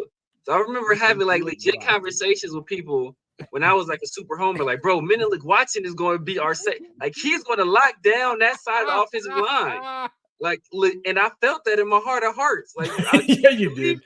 Yeah, so you it's did. Like now I just be like, bro, now. But you know what? I honestly I like Menelik Watson better than Khalif Barnes. Yeah. I would take Menelik over Khalif Barnes. I could not stand Khalif Barnes, man. Oh my god. Yeah, it was like who was that? Who was that kid that we picked up out of Maryland that ran the fastest 40? Bruce Campbell. Bruce Campbell. Oh my god. Bruce Campbell. Yeah, that was a good. That was another one. People were saying we were going to draft him in the first round, dude, bro. Oh, he was.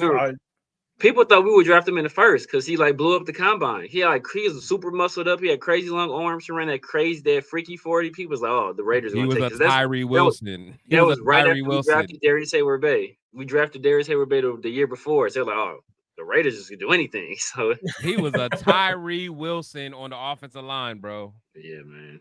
Yeah, he was. Yeah, he was. God, that was brutal.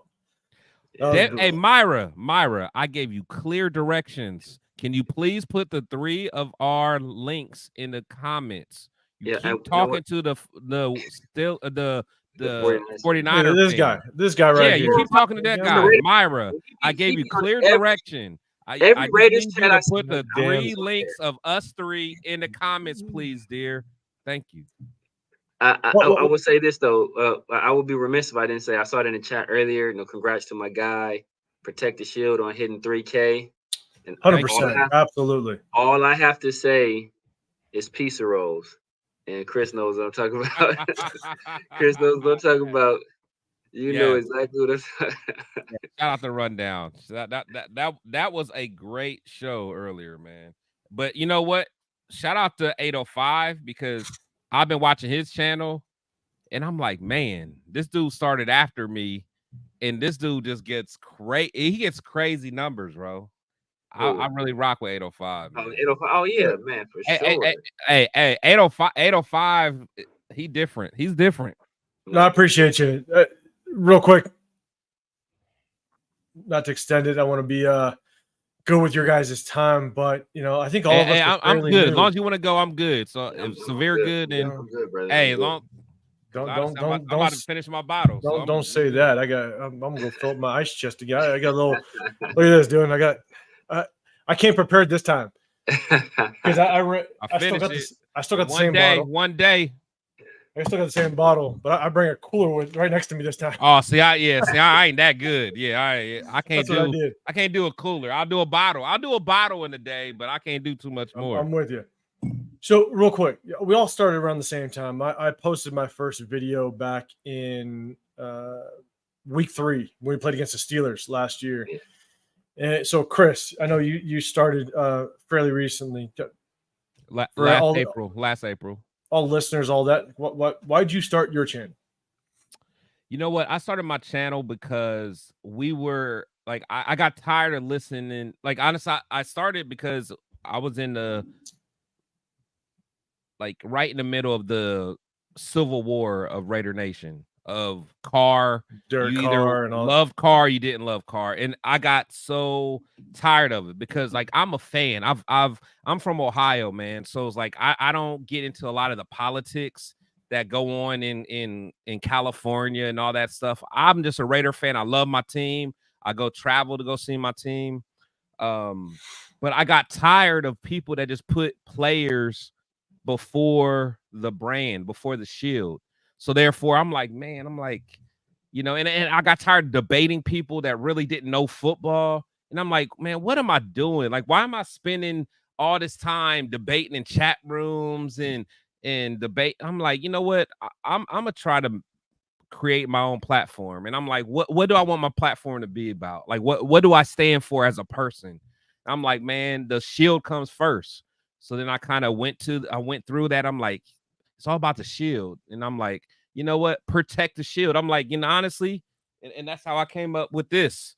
You know, I talked to my nephew, you know, we kind of talked about different things, and it's like, I'm all about protecting the shield. Like I love players. Everybody knows. Like I loved Carr at one point, but I was comfortable enough to say, Carr, I love what you did for us, but it's time to move on. I don't hate you. It's nothing personal, but this shield comes first. Like this is me. I mean, he got more muscles than me. You know what I'm saying? But it's like you got to have somebody that protects the shield. You know what I'm saying? So that's like, you know, that's a strong version of me. You know what I'm saying? So you just catfishing everybody. Exactly. I catfish everybody. Like you know, when you meet me, you might think I'm like this, but then you're gonna see this. Be like, but what? I still beat you up. You know what I'm saying? No matter. I'll still come at you. No, but honestly, that's what it is, man. I wanted to be something different. I didn't want to be a guy that's always negative. I didn't want to be a guy that's overly passionate about certain things. I just wanted to be someone that was just objective. And that's why I'm all about being authentic. Like if I'm wrong, I'm wrong. Like I was wrong about McDaniels. You know, I'm the first guy to say when we hired him, I was intrigued because, you know, the Raider way was always getting a different type of coach. I felt we finally had a guy that's a strategic mastermind. It just didn't work. But, you know, it's all about protect the shield, man. So that's how I started. I'm with you. Severe, go for it. Yeah, man, I'm the same way. You know, I've been, man, I don't even want to date myself, man, but I've been arguing in like Raider blogs and Raider articles, bro. Since like, I don't know if you guys were on there's like a blog, the IB a Buzz was like a Raiders blog. There's like a big like Raiders chat room on about.com. Like I've just been arguing this stuff for years, man. So, you know, I saw people were doing it. And you know, I think like one of my first videos was like my post-draft reaction to Tyree. Like I made like 2 videos before that, but like my first real like long video was like my post reaction to Tyree, and then I sent it to some folks, man. Were you happy? Nah, man, I wasn't happy. No. Is it still on there? I might need to go back and watch it. Is it still on there to this day? It's still on there. It's still on there. I gotta watch it. And what's crazy? Look, my scouting report of look at my scouting report. It's accurate, huh? It's accurate. The exact same. Severe. Were you Severe? When you post that first video, were you sitting in your car? I was sitting in my car, yeah. I saw it. Okay, yeah. All right, yeah. I'm with you. I'm with you. Yeah. Matter of fact, bro, as a matter of fact, this is like personal. I was going through a divorce at the time. So I was like, man, I was just looking for an outlet. And matter of fact, I was like at court. They sent me to make me wait for something. So I was in my car. I was like, man, the draft just happened. So I'm in here, man. Let me make a video. Make a video about this draft pick. So I made it, man. I sent it to a few people. A few like content creators I followed on IG. One of them was Big Mike. And Big Mike was like, yeah, man, like, you know, I fuck with Big Mike. I fuck with Big Mike heavy. Real man. Big Mike looked out big time for me, man. So he was just like, you know, hey, like I'm about to do a show, like you should hop on. And then that's when I was as I hopped on the show. My very first live stream ever. I was on with Protect the or Chris, and we were arguing about Josh Jacobs back then. Still arguing about Josh Jacobs to this day. Still arguing about. I'm still to this standing day on we'll business. argue about Josh Jacobs. Still standing on business about Josh Jacobs. So. Hey, he averaged 7 yards per carry today. Just saying, bro. But yeah, so like, and then I used to always, so Pharaoh had his lives. I would always like, they would like have people call in, so I would call in like once a week and just like have rants like about like all kind of stuff about Eichenberg 3 years ago. about Eichenberg when he was I know we're gonna draft when he was a freshman at Ohio State. I know he's coming our way.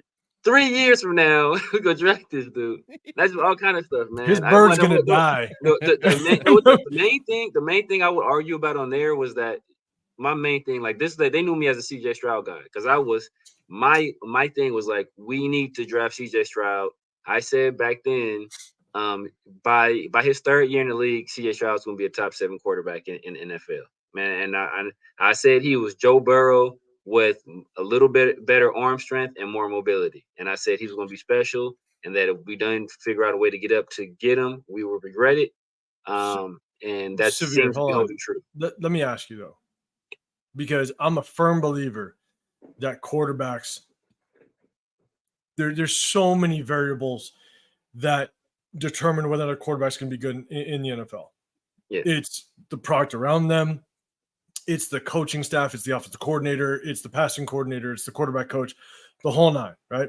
Yeah. Do you think, and I'll tell you right now, when there were reports that we're going to trade it for CJ Stroud, I didn't want to do it. Not because I didn't think CJ Stroud I'm with you. Not because I didn't think CJ Stroud was going to be good. I thought Josh McDaniels would ruin his career because I didn't think Mark Davis had what it took to fire Josh McDaniels. I give Mark credit, all the credit in the world now, because he did it, but I thought Josh McDaniels would screw CJ Stroud's career, at least in the beginning or however it plays out. And we would have to trade up to get him, and we would have wasted picks and all that stuff. So that's why I didn't want him, because I thought Josh McDaniels was absolutely ruining his career. So if we would have got him, do you think Josh McDaniels actually would have made something out of him? Yes. Yeah. Unequivocally. Without question. Without question. Look at what people thought about. I don't even remember the guy's name. The guy that's in Jacksonville now. God dang, Alabama. Trevor Lawrence. No, Alabama quarterback. Mac Jones. Mac Jones. Look at what people thought about Mac Jones coming off of that first year. What they thought the kind of player he could be. And that was under the Josh McDaniels system. I think Josh McDaniels does well with quarterbacks. Look at Tom Brady. Okay. Right? I don't want to give him credit for Tom Brady. Tom Brady. But being an offensive coordinator versus a head coach is very different. But I think when you have a franchise quarterback, because look at John Gruden and Derek Carr. When you have a franchise quarterback and a young quarterback like that, you take a very intimate interest in the development of that particular player. And I think in that role, because what happened with, I think Devontae, I don't want to get into this is going to get to like a whole different tangent. But if you listen on the receiver show, right, listen to what Devontae was saying. It's like not necessarily guys didn't like Josh McDaniels, is that they weren't winning. They weren't winning.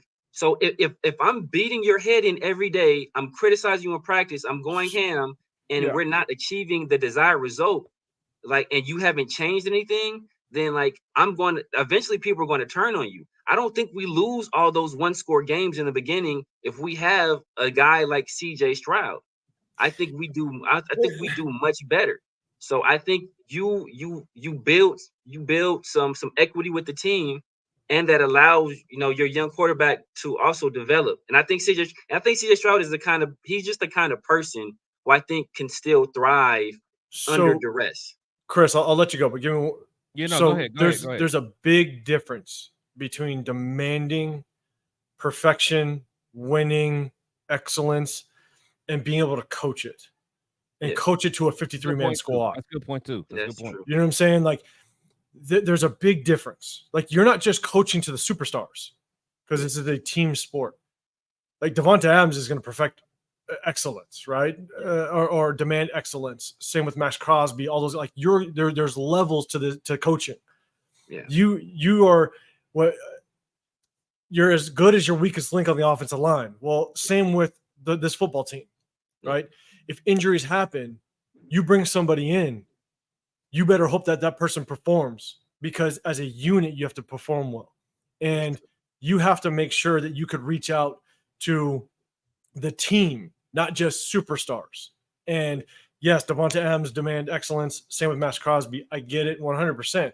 And Josh McDaniels could be 100%. I demand excellence. But you also have to be able to coach it. And I think that's where McDaniels' hangup was. I mean, you saw that one clip when, and all it takes, I'll be honest, like you don't have to take a lot off of one clip. But when Josh McDaniels was yelling at Malcolm Coons for touching Carr, yelling at him, saying, you know, what the F are you doing? Get the F out of here, blah, blah, blah. I'm like, okay, well, one, you don't talk to a grown man like that. You know what I'm saying? Like, there's ways to talk to professional athletes. There's ways to coach these guys up. And I think that's where Josh McDaniels failed completely, was he couldn't coach the locker room. And so that's just kind of where my concern was with him. And that's why I wasn't sure. Yes, he could have made CJ Stroud. He could have made him good, but would he corral the rest of the team, the rest of the locker room, to ensure that we had a sustainable success? I just don't know. But I think if you're winning, you have that credibility. Like, perfect example, I think about basketball, right? I'll take it to a little bit of different sport, because even more so in basketball, players have more power than coaches, right? Like you would agree, right? A superstar player in basketball has more. You look at LeBron. Yeah, because only five people. Only five on the team. So you think about a guy like, we all know. I think most people here know Steven Jackson from the all the smoke pocket, right? So we all know the kind of dude he is, right? He's a hothead. He pops off. But, he talked about Greg Popovich just going ham like crazy, mother effing Tim Duncan, like the most mild-mannered guy in the history of the NBA. That's wild to think about. That's wild. And he's like, man, like, well, what can I really say to Greg Popovich? Because not only are we winning, but he's doing the same thing to Tim Duncan. Like, if Tim Duncan ain't popping back, how can I pop back? And we're getting the results. I think that we had guys like Max Crosby and Devontae who Max has said himself, like, he comes from the old school. He doesn't mind that kind of coaching. He likes being coached hard. Absolutely. But when you have these other guys and you're coaching them this hard, or you're keeping them in these long practices, or you're overcorrecting them every single time, and you're doing all this stuff, and you're not achieving the results, then it comes to a point where, bro, like, why are you wasting my time at this point? Like, you're not using my time efficiently, because what you're doing obviously isn't working. And I think his problem was he wasn't, well, twofold. I think that as Devontae alluded to as well, is that he didn't have the horses. Shout out to Zamir White, right? He didn't have the right players that fit his philosophy and his system. He didn't even get one. We got one full offseason. And he got hired late in the process, his first offseason, and basically was working with the previous regime's scouts and their scouting reports and their scouting department. And then he got this one full offseason, and then he was gone a quarter of the season into it. So he never really got to stamp, his philosophy on this team fully with his guys. So I mean, like I said, I mean, I think we did what we had to do. I think he had to go, just because the morale of the team was so low at that point. And like, it's much easier to get rid of a head coach than it is to remake an entire roster. But I know he didn't get the opportunity with his guys. And Devontae said it himself. But the stuff they were doing was so complicated. You need a specific kind of player that has a specific football IQ and the requisite work ethic. And I think we lacked that throughout this roster. So I think that was a huge issue there as well. I'm with you. It's tough, because I wasn't. I don't want to get into the card conversation, but I wasn't. I think they did card dirty, but at the same time, I think I was actually just having a conversation with some people here in the Vegas area. They're doing a big pregame for our preseason game thing, and the conversation came up, and it's tough because I think the transition where it kind of happened with the locker room, not with just necessarily McDaniels, but Max Crosby started to slowly become kind of that leader of the locker room with his play. And Derek Carr just wasn't the leader we needed.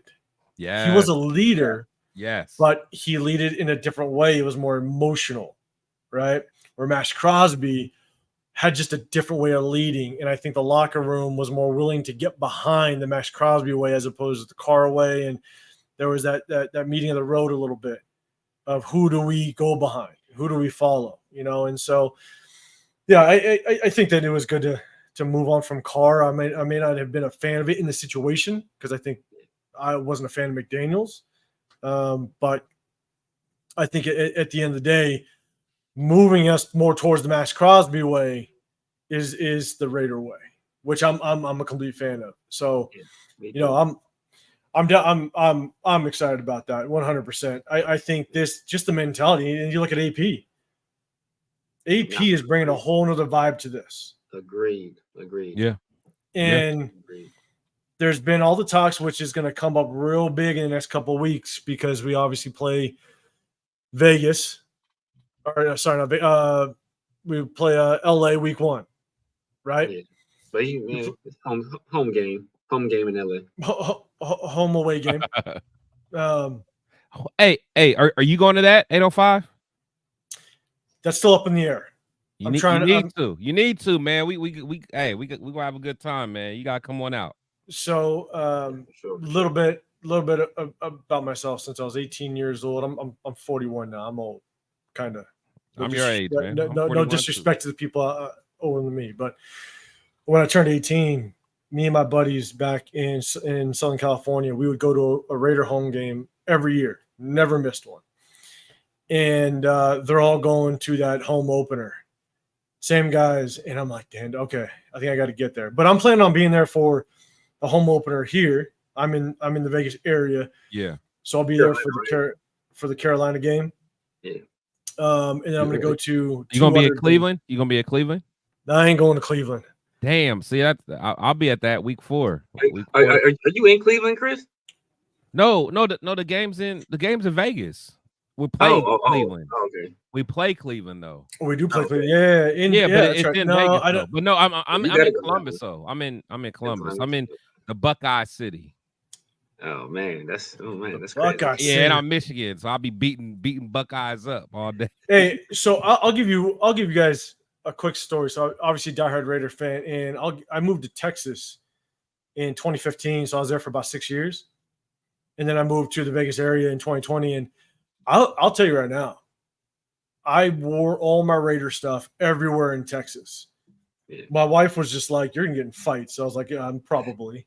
Let's make it happen." And I got more credit about being a Raider fan in Texas than I ever did in California. Yeah. I mean, we would walk down the mall. We'd walk anywhere. I'd have my Raider shirts on, the whole nine. The amount of high fives that I would get just for being a Raider fan. Because I think Cowboy fans understand just the pain we go through. Yeah. Like if you're willing to walk around with a Raider shirt on in Dallas country, they're like, okay, you must be crazy. Real. You must be real. And so, yeah, like just the amount of credit I got being a Raider fan in Texas. Because in California, I was born and raised in California, in Southern California, but you either hated or loved the Raiders. There's no in between. Yeah. Zero in between. And so that was the hard part. That was the hard part being in California, but loved it. Loved it every time I was in there. I was there when the Raiders played the joint practice with the Cowboys and the fight broke out. Oh yeah. Yeah, that was a good one. Oh, that was a good one. Enjoyed that day. Yes.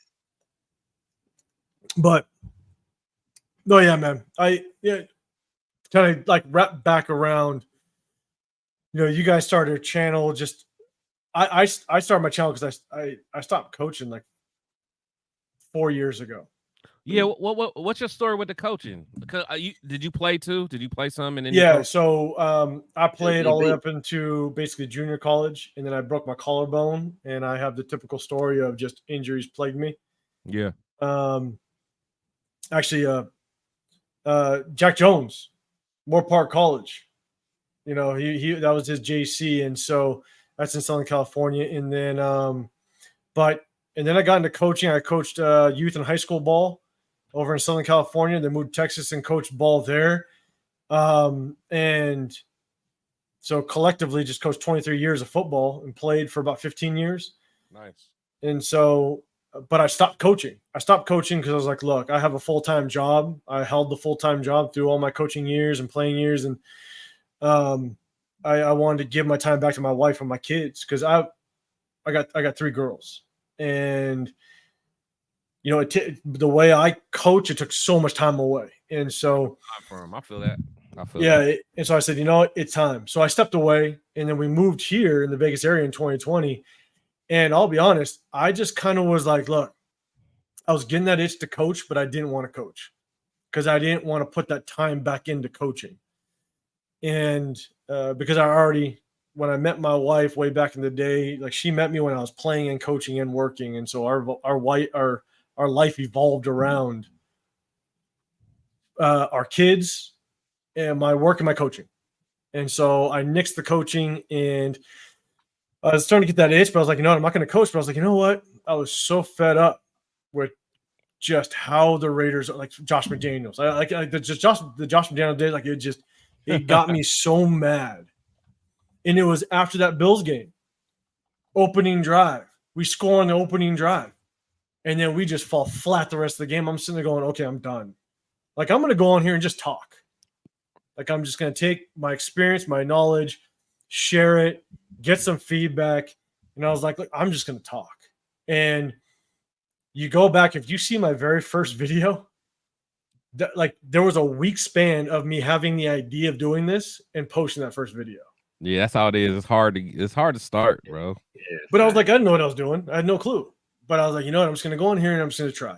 And at that point, it just kind of grew and it just kind of went on. But I've learned things along the way. But yeah, man, to me, it was more just I had to get on and I want to talk Raiders. And now I'm in the Vegas area. And so, you know, I want to be kind of involved in everything that goes on around here. And it's allowed me to meet a lot of really good people in this area. So I love it. I can't complain about it. And I enjoy it. You met the real ones now, though. You met the real ones. You on screen with the real ones. You found you found us. So with the bad guys, man. You with the bad guys now, man. So I'll tell you right now, because I reached out to you guys because look, like I want to be able to have conversations with people that can break things down. Mm-hmm. You know what I'm saying? And take it outside of it. And big shout out to all the other channels. I love the other channels. You know, they do their thing. But I just come from more of a technical side where I want to break things down. You know, I want to get to the point where, once the season starts, I want to break film down. I'd love to do it. Speak the details of the game, man. That's all I'm and honestly, and that's why I gravitate towards you when I first saw your stuff.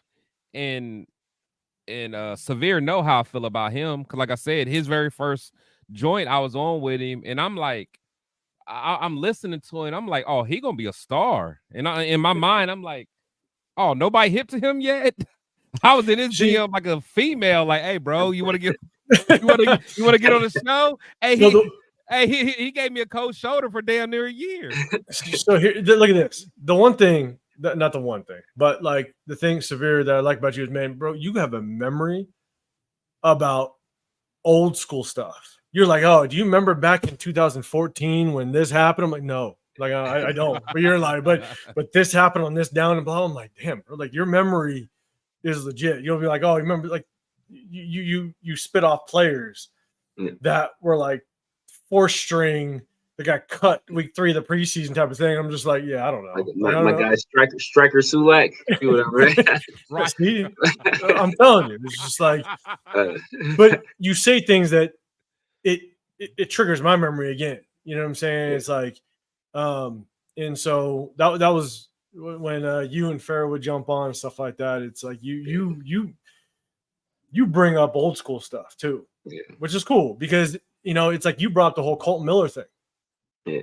When we drafted Colton Miller, and it triggered me. I actually was stoked on the Colton Miller pickup only because if you remember, the Broncos picked up Bradley Chubb like 4 spots before us. I like Bradley Chubb too. And they had DeMarcus Ware on the other side.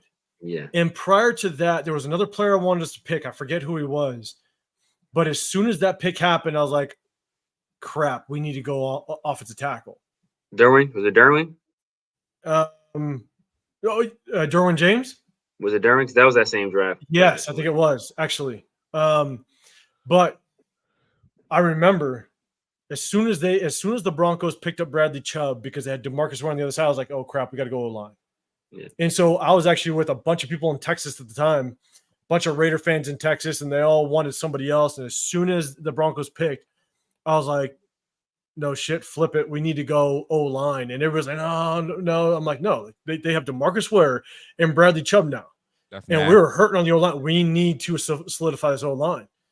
And I thought it was a good pickup. I wasn't sold on that exact pick, but I thought it was a great just addressing the offensive line. And so, when I started listening to you, one of the things that I like to mean, you would bring up old school stuff back in the day, and you just I was like, damn, okay, I'm going down memory lane, damn it.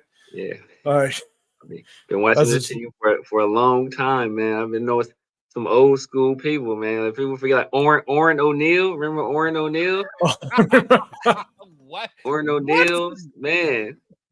Orrin O'Neal. I thought I would go to my grave not hearing his name again. Orrin O'Neal. Orrin O'Neal would have been a cold fullback, man. Chad Shillings, Armand Shillings. Shillings. I like Chad. Armand Shillings never panned out, but he was supposed to be a guy. He was a big dude. He was a big dude. Yeah, I think he went to like San Diego State. He goes San Diego State. Yeah, he was a big dude. I remember Armand Shields out of Richmond. He was supposed to be a dog. He never turned into anything. All I gotta say is I don't know if you go to sleep at night rapping off like names that you've seen. C.O. Moore. Yeah, it's just like years ago. Man. Yeah, I don't know if you do that in your life. Johnny Lee Higgins. Oh man, Johnny Lee Higgins. I think he went to same school as what you call it, right? Cincy or University of Texas. Yeah. Was he a Texas Tennessee guy? He go UTEP. UTEP. Yeah, he went to UTEP. Johnny Lee Higgins. Johnny Lee Higgins. Man, I thought he was gonna be a man. Nearing Ball, the linebacker. Oh my goodness. Hey, that takes me back. I gotta stay up on the chat. My bad, guys. First time doing it, but hey, shout out to everybody in the chat. Good, man. We having fun. I know. I appreciate you guys. I hate that we go off on tangents, but you guys have been good, even though we got a King 415 Niner fan. He's a Raider fan, bro. He is a Raider fan because he literally is at all the Raider events. Man. He's honorary. Honestly, I enjoy him in here, man. I'm not gonna lie. Like I saw the Raider, I'm like, damn, dude, is my dad in here? Because my parents are diehard Niner fans. Oh wow. They're diehard Niner fans. I liked Rod Streeter. Rod Streeter was cool. My bad. So like they're diehard Niner fans, and so I went to the dark side. Ricky Dudley. So Ricky Dudley. That's why I love the chat, bro, because they just bring up shit you. They just bring up random names. I love it. Yeah, Ricky Dudley. What was my guy? What's my name? My guy from Miami. Clive Walford. Clive Walford, yes. The tight end. Hey, I thought he was gonna be good. Okay, I thought he was gonna be good too. I thought he was gonna be good. I forgot about him, bro. I thought he was gonna be good too, man. See, this is what I'm talking about. Like, it was some dudes. That's why I be giving people passes when they be having like their pet players.